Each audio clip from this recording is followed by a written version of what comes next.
Hey everyone, this is WobblyWallaby. Today I'll show you a sneak peek of the much anticipated Ragnarok Mobile PC Client.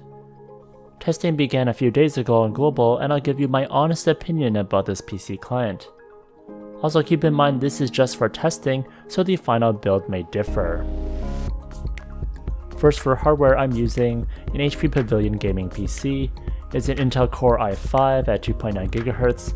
It has 12 GB of RAM. I also have an NVIDIA GeForce GTX 1650 with 4 GB of memory.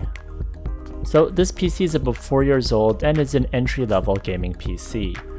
So keep this in mind as you're viewing this content. My specs are definitely not pay to win, so the graphics and performance you will see will differ if you have a better PC. For these tests, I have graphics turned to max, and I was hoping that the new tiers of the Tyrant map would look a bit more smooth and detailed. In the past, I noticed the character models being a bit less detailed on this map, and it's probably because it's a huge map and there's a lot going on. So unfortunately the PC client didn't fix this for me. I was curious about other people's experiences, so I asked some friends and also on the ROM community Discord channel. It really depends on what you're using before and what your PC specs are. For performance, again, it depends on your PC. My PC specs didn't make loading much faster than my emulator.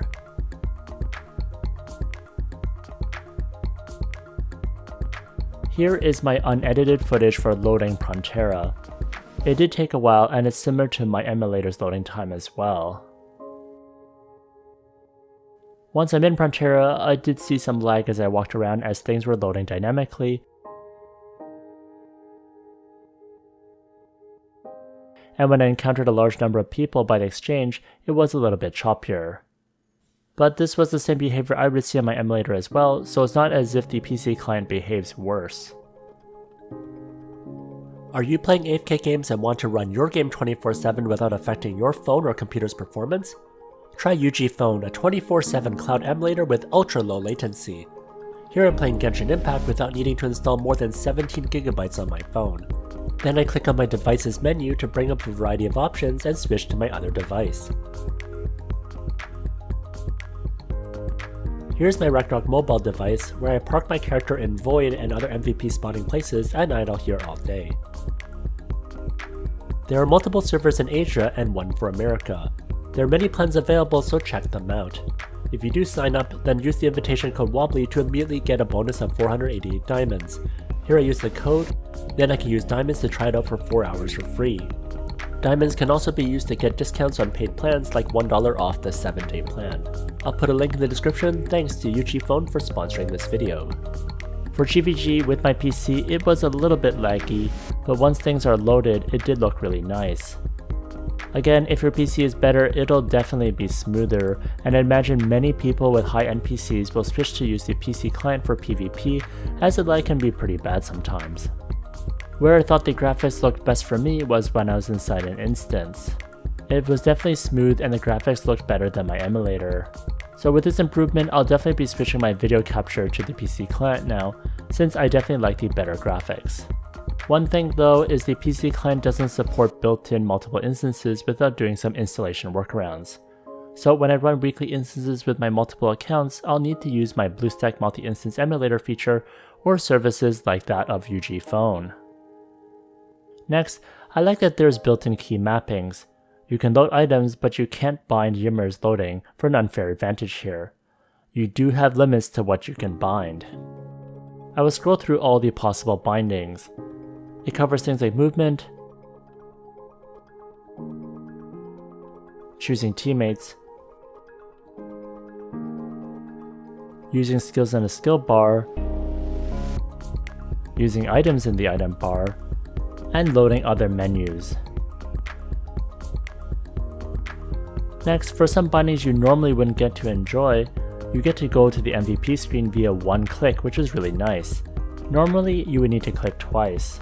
When every second counts to see which MVP to hunt next, it's definitely a nice competitive advantage.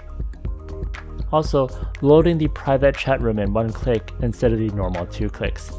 This is nice if you're doing Oracle Dungeon and you don't want to be pushed around by Lolly-Ruri. Next, you can also bind your party members so you can quickly follow with an additional click. Using keyboard is much easier to do than clicking around, especially in the heat of battle, so this is one of my favorite features. Here I can follow my wife with one click to select her, then another click to follow. It's definitely very convenient. Another convenient mapping is binding sit. It was kinda weird that you can't bind other emotions. At first I thought there was no functional purpose of this, but luckily Garatina enlightened me on the use by Soul Binder. When sitting, you can restore 10% of your HP and SP per second, and you can definitely spam sit more than play dead, which has a 10-second cooldown. This passive skill is known as Kaina. Next, I haven't seen many feature losses, but one that annoys me is you can't share. It says please go to the mobile client to share. That summary page is really useful for making videos as well as sharing with friends. The overview of your weapons and gear is really important. So that one feature loss is what I think they really need to fix, or at least let us show the summary screen in another way. So for this first iteration of this test, I thought it was quite great, and I look forward to seeing what improvements they'll add to this. For people on Global, what have your experiences been like so far with the PC client? Let me know in the comments section. If you enjoyed this video, please like, comment, and subscribe.